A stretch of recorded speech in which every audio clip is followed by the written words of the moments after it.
Keylor Navas, 36 ans, a rejoint Nottingham Forest sous la forme d'un prêt en toute fin de mercato mardi grâce au transfert définitif d'Ander Herrera à l'Athletic Bilbao.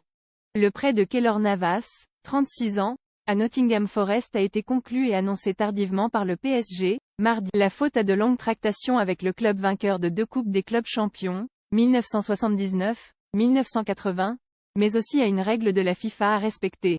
Le nombre de prêts par club est désormais limité à 8. Pour pouvoir prêter Navas, Paris, qui avait déjà atteint son quota, devait casser un autre prêt. Cela a été fait avec celui d'Ander Herrera, 33 ans, à l'Athletic Bilbao. Mais le Basque ne retrouvera pas la capitale cet hiver. Bilbao a levé son option d'achat. Le joueur espagnol n'est donc plus un joueur du PSG, qu'il avait rejoint en 2019 à l'issue de son contrat avec Manchester United.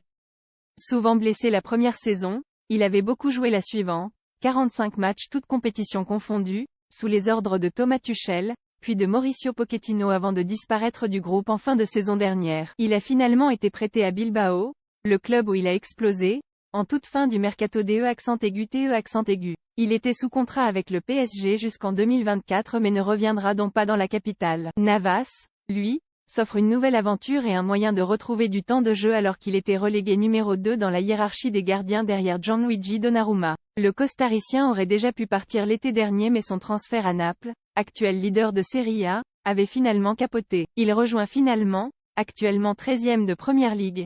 Plus grand que suivez toutes les infos mercato en direct cette saison, Navas n'a joué que 2 matchs en Coupe de France. À son arrivée sur le banc l'été dernier, Christophe Galtier avait acté une hiérarchie claire entre les deux gardiens qui avaient alterné sous les ordres de Mauricio Pochettino la saison précédente.